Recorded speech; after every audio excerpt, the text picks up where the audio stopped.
Good afternoon, and welcome to the fourth and final installment of the Planning for Climate Change webinar series.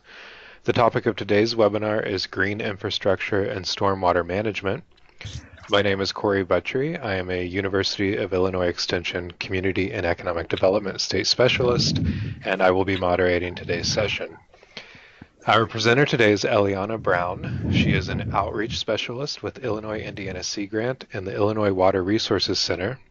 Eliana has a master's degree in environmental engineering from the University of Illinois, where she worked as the municipal separate storm sewer systems coordinator. She also has previous work experience as a water quality engineer for the Illinois Environmental Protection Agency. If you have any questions for the presenter at any time during today's webinar, please type them in the comment box and we will take time to answer them in the last 10 minutes of the presentation. If you don't see the comment box on your screen, click the text bubble in the lower left corner of the window to open that application. I'd also like you to mute your microphone for better audio quality. And at this point, I would like to turn it over to our speaker, Eliana Brown, for a brief description of our partnering organization, Illinois-Indiana SeaGrant, and the rest of today's presentation. Thank you, Corey. Thank you very much for inviting me to speak today.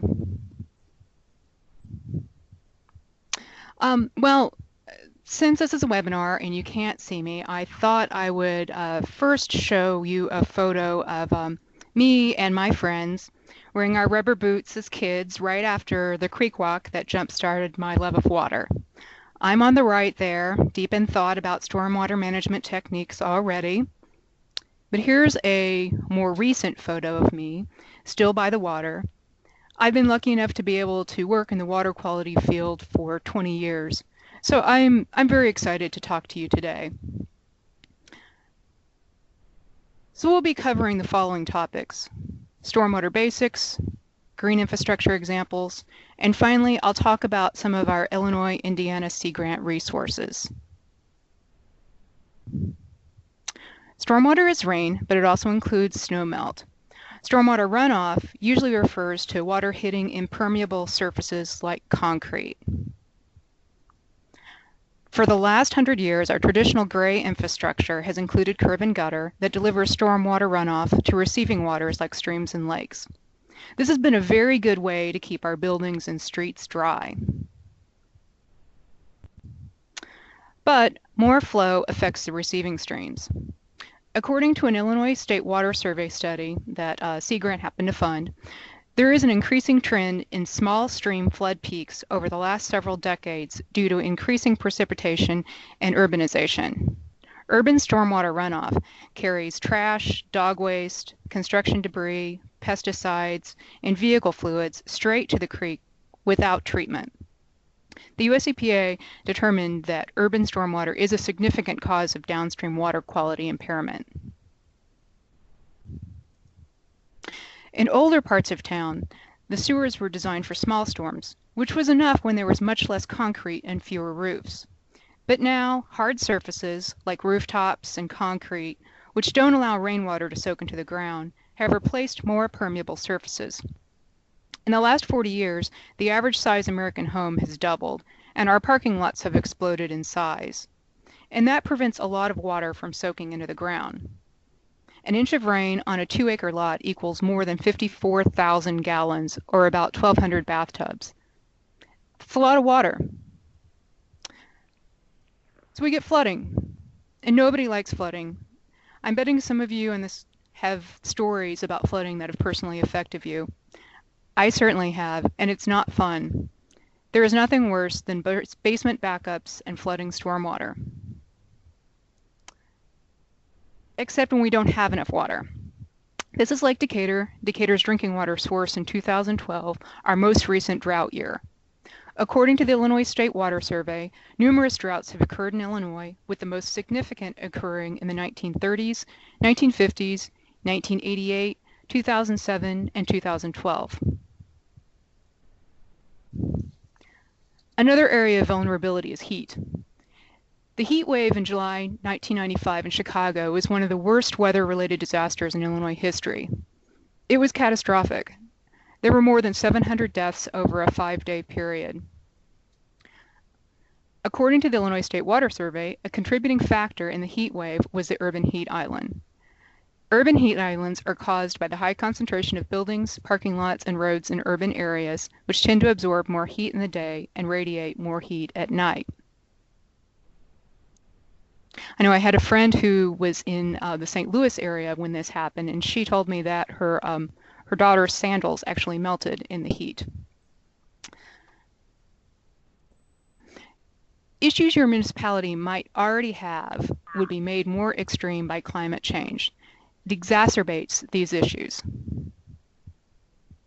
And here are some of the projected impacts. Flooding to increase by 30%, 1 out of 3 counties with water shortages, and more frequent and more severe heat waves. They're projected. I'm not a climate change scientist, but I want to make this point.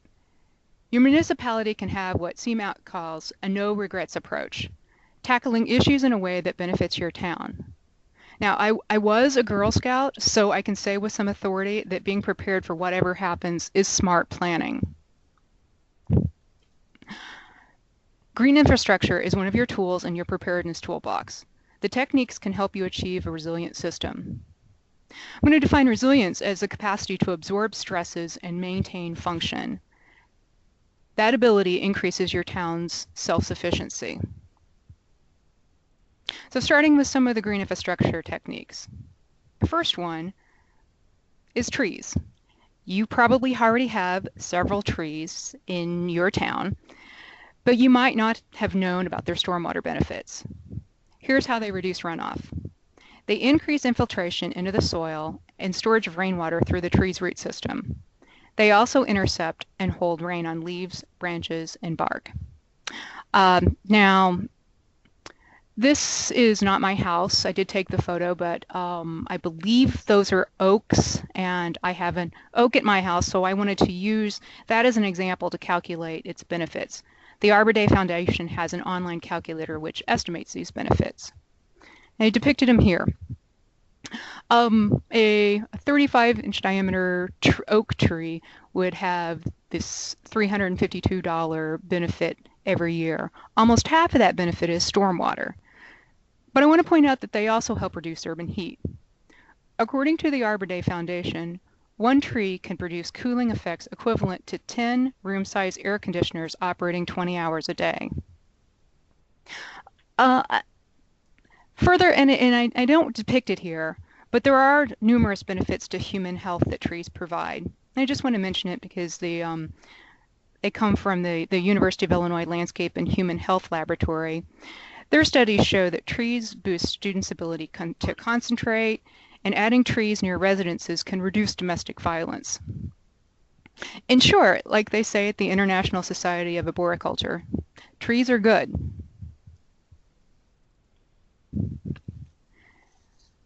Next is rain gardens. What I want you to notice on the image here is that the garden is in a bowl, and so it intercepts stormwater runoff before it gets to the storm inlet, and it allows the water to infiltrate down into the soil. They're designed to drain water within 48 hours, so there isn't standing water issues that would breed mosquitoes. Next slide is a rain garden that is in Burnsville, Minnesota. That was part of a study. The city worked with homeowners to install a series of 17 rain gardens in one neighborhood and no rain gardens in a similar neighborhood nearby for control. They found a 93% reduction in runoff in their neighborhood with rain gardens. I also want to point out that this example enhances the property. In other words, it looks good, which is a very nice feature of rain gardens. They can be very beautiful while being functional at the same time. Rainwater harvesting has been around for a long time. I like this slide because it has the rain barrel that I want the most in the middle there. Many homes in the Midwest pre-1920s had cisterns. They were usually underground. Nowadays, you can see cisterns that have been being put in, especially in homes in Texas that are above ground. But many people here in Illinois have rain barrels, and a lot of cities have cost share programs that have made them very popular. But the photo on the right shows two very large rain barrels slash cisterns that could be reused as a water source for the house. The next two techniques I'm going to show are from Chicago, but they really aren't unique to big cities. Hard surfaces like concrete and asphalt are helpful, and we still need them very much. But there are materials that will allow water to go through them that are permeable. That material was used in Chicago's Green Alleys program. Since 2006, the city's replaced more than 100 alleys. Originally, those alleys were built without a connection to the sewer, so they often flooded.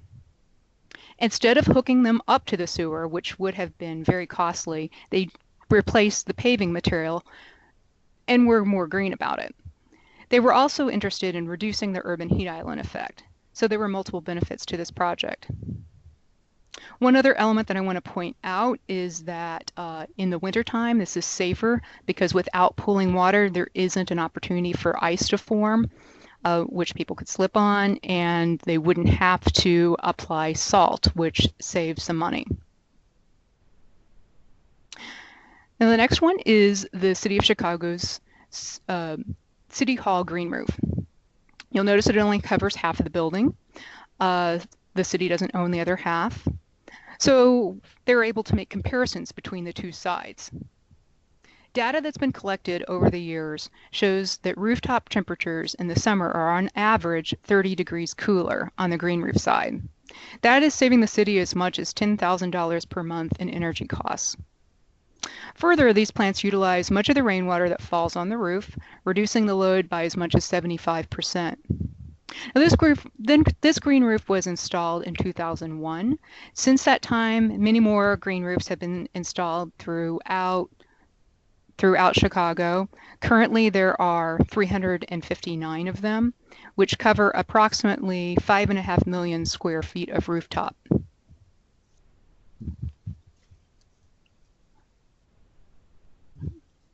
Now, green infrastructure is not just for large cities.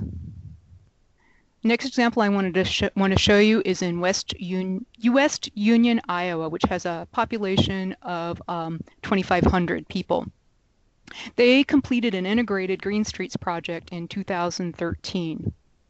Much of the state and federal funding grants went to geothermal heating and cooling system, but the project also included porous paver streets and sidewalks combined with 36,000 square feet of rain gardens. This project shows that smaller towns can put in green infrastructure that makes the community resilient and self-sufficient during severe storms, and beautiful and prosperous the rest of the time. Now, there are a lot of towns that have little creeks running through them. I grew up in one, and I currently live in one that does.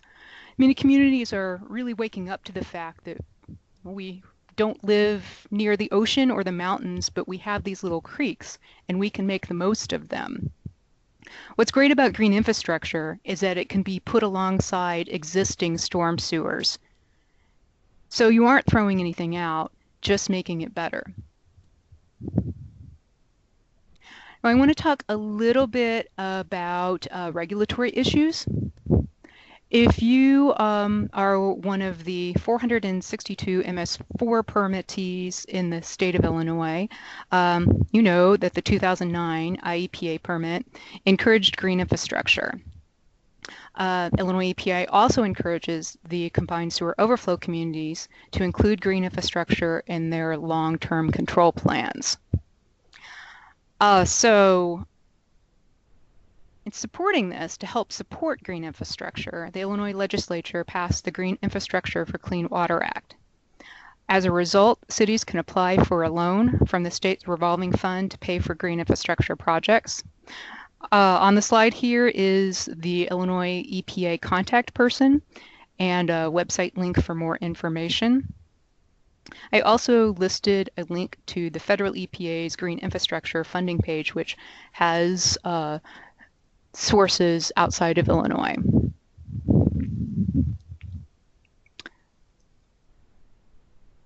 Another funding option is forming a stormwater utility. According to Western Kentucky University, there are 1,417 stormwater utilities located in 39 states and the District of Columbia. There are 16 in the state of Illinois in 2013. And the funds from these utilities generally go towards installing and maintaining both gray and green infrastructure. On average, the monthly single-family residential fee is across the country $4.57 per month. These stormwater utility fees are gaining more interest, and in some places they get repealed, in some places they're growing, so it just kind of depends on what the infrastructure needs are and what the political structure is in a particular community. I live in Champaign-Urbana, and we recently put one of these fees in, and one of the outcomes of that is that we have rebates for putting in rain gardens and rain barrels, and also permeable pavements for residents. If you are a larger entity, for example, university or hospital or some kind of a business, there is an opportunity to get credits off of the stormwater utility bill by putting in the green infrastructure techniques that we talked about.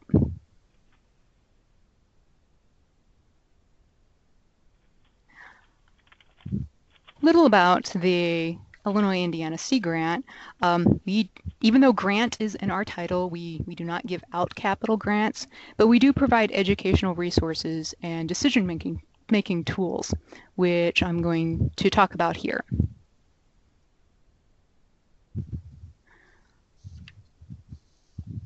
So Illinois-Indiana SeaGrant is one of more than 30 SeaGrant programs in the U.S. This map shows where our program offices are. We're funded through NOAA, the University of Illinois, and Purdue, but we also work in partnership with key organizations, institutions, and agencies in the region. Our goal is to bring together scientists, educators, policymakers, community decision makers, outreach specialists, business leaders, and the general public to work towards a healthy environment and economy. So next are some of our green infrastructure resources that can help your community. One of the things that I have learned from working with green infrastructure is that, and I don't think I can even stress it enough, proper installation and maintenance are critical to green infrastructure success. The Illinois-Indiana SeaGrant at Purdue right now has a Rainscaping class, which is a 4-session course followed by a demonstration rain garden installation to teach people how to install and properly maintain rain gardens and other rainwater harvesting techniques. The program is for certified Purdue master gardeners, conservation agencies and organizations, stormwater professionals, and landscape companies and consultants. And this is something that it's going very well for them. They have had a lot of interest in it. And this is something that we'd like to bring to Illinois if there is interest here. I've included the link to their program. Actually, on all of these slides, I've either included the link to what I'm talking about or where I have gotten their resources. But I encourage you to take a look at what they're doing over there. Another one of the Purdue programs is Tipping Points and Indicators. This is a collaborative program that gives watershed planning groups information that they need to protect natural resources and enhance local economies. Using its decision support system and action planning process, communities can determine how close a watershed is to known tipping points. And what are tipping points? Tipping points are thresholds that, if coursed, change how aquatic ecosystems function. And these pinpoint the land use practices driving that. So they have this program. It's very interesting. You have your community on there and what your land use currently is, and you can it's interactive. So it will tell you if you what would happen to a receiving stream, say if you have put in a shopping mall, for example, or community, or if you have, say, an apple orchard or whatever it is. It will let you know by putting this in if you have done, if that threshold would change the receiving stream's aquatic elements. So this interactive map and simulator encourages community participation and provides insight to how future development will move ecosystems closer to or further from these tipping points. With this program, we also recommend policies, ordinances, and outreach efforts that will help planners develop sustainable watershed-specific land use strategies. It's the planning process is facilitated by SeaGrant specialists. A couple of places where that are using tipping points are on this map, and I want to point out an opportunity here. We currently have funding to run 2 workshops/programs in Illinois. So if you're interested or would like more information about tipping points, please contact me. Also, here's the link to the website, tippingpointsplanner.org, so you can take a look at it. There's a couple of videos on there which explain and show examples of the decision-making tool.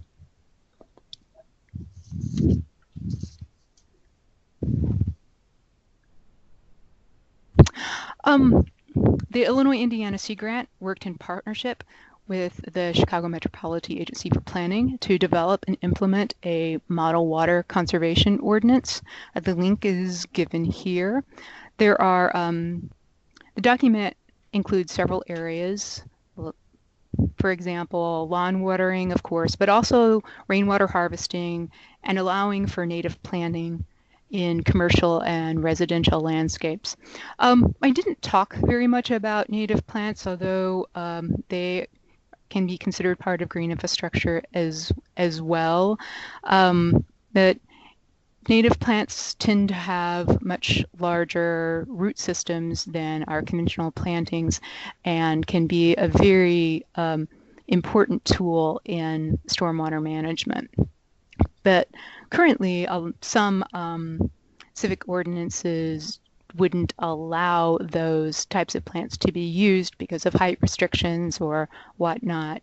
And so many communities across Illinois are revising their ordinances in order to be able to include those kinds of plantings. And this document has some of that in there.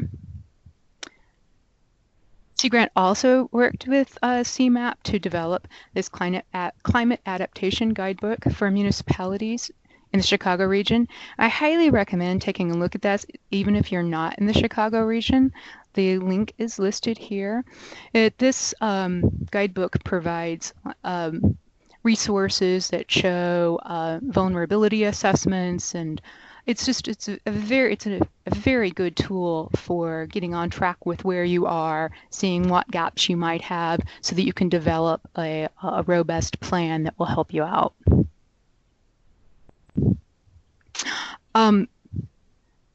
So I have really whipped through this a lot quicker than I thought I was going to, but I do want to leave you with one last thought before we get to any questions, and that's this photo of these kids cleaning up a lake. They're getting their first taste of being good water stewards.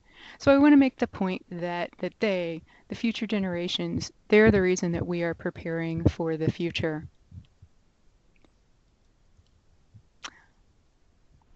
And thank you for your time. I guess we can open it up for questions, Corey. I have plenty of time for that.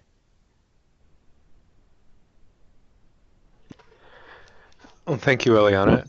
I don't see any questions in the comment box at this time. It sounds like looks like we might be getting one. Um,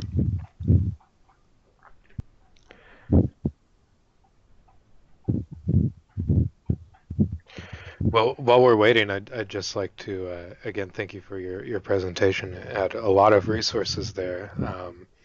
I'd also like to thank the other members of the Local Government Information and Education Network that worked to bring this webinar series to you. Those would be the CED educators, Kathy Brown, Amy Ingalls, and Ken Larimore. And here Anne is asking, so several other municipalities are considering stormwater taxes. How are those received and what difference does it make for the community? Yes. Okay. So that's when I was talking about stormwater utilities, and my experience and understanding with stormwater utilities is that those are they levy a fee rather than a tax, and so those being received, I think it kind of differs in particular communities. There has been resistance from entities which usually would be tax exempt, but which would not be exempt from the fee. An example in Illinois was in Rock Island when they put in their stormwater utility. There was a lawsuit from several of the religious organizations, but the fee did hold up in court. And what difference does it make for the community? Well, most municipalities are using the stormwater fees in order to, as a funding source, to augment what they've already been, as a dedicated funding source, I guess I should say. So they've already been using money out of maybe a general fund to pay for installing storm sewers, maintaining storm sewers, apart from even from green infrastructure, but they haven't had a dedicated fund to that. And even though the costs of installing and maintaining can stay pretty steady, the dedicated funding can vary widely. And so what it provides to the municipality is a steady source of that funding in order to properly maintain the infrastructure. In the rainwater experiment with the two neighborhoods, did the community maintain them or the residents? The residents maintain them, and the way that was it was a very interesting project. I think it was very well done. The city worked from the beginning with the community with education, and for the particular neighborhoods, the resident would have to say, yes, we want that rain garden. They actually were expecting maybe a participation rate of 30%, and they actually got a participation rate of 85%. So that was a community that actively wanted that. Is there a way that we can share the information on Purdue and training opportunities with master naturalists and master gardeners, as this is a great need in particular in river edge communities? Yeah, I'll take it back to where that link is well. I'm not sure if you. Okay, it's the training opportunities. Okay, so backing up to tipping points, but Rainscaping. This is the Rainscaping link.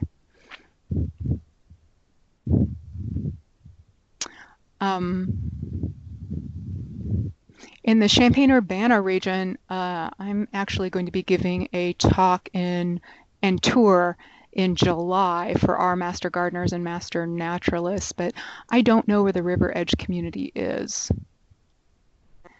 Okay, going back to this other question regarding the existing infrastructure. Churches have already installed pavement over parking lots and are being asked to pay for those non-permeable surfaces. Yeah.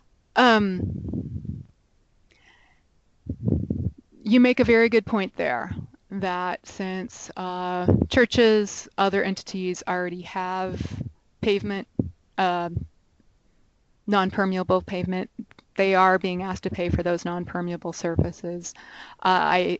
I'm not with the municipality, but the municipality's point of view could be that that they have been providing this service, and the service is a storm sewer, for example, and so now they've been providing that for free for a long time, and so now they want to ask those entities to pay for them. I completely also understand the other point of view that that perhaps a facility would have, if they had known that was going to happen, that they would have installed maybe a different kind of paving system. Again, I live in Champaign-Urbana. There actually is a religious place of worship that has a permeable paved parking lot here, and they put that in actually before the stormwater utility fee. But I think that has become they're very, very happy with it. And then the next question, and by calling them fees rather than taxes, cities can see a way to get money from these tax-exempt neighbors. That is correct. Next question, the stormwater utility fee may provide an incentive to build rain gardens and other detention structures to mitigate the fee. Yes, so the way that stormwater utility fees, in order to withstand their court challenges, they do have to provide a credit and incentive program. And like I mentioned, incentives are these rebates for homeowners for rain gardens, permeable pavement, rain barrels. Credits are for larger businesses and other kinds of entities that would get money off of their annual or recurring fee. I'm not. It may be different in other locations. But my understanding on the financials of the credits and incentives, it might not be enough money to get somebody to do it, but it would certainly sweeten that deal. So there would probably need to be a desire from the business or place of worship to have that kind of element put into their building. I have a rain barrel as well, and I do use it to water some of the plants around my house. Some people have argued that rain barrels, being only 40, 55 gallons, don't provide a whole lot of relief from going into the storm sewer, but I'd like to bring up that I think that there are some very good things with rain barrels.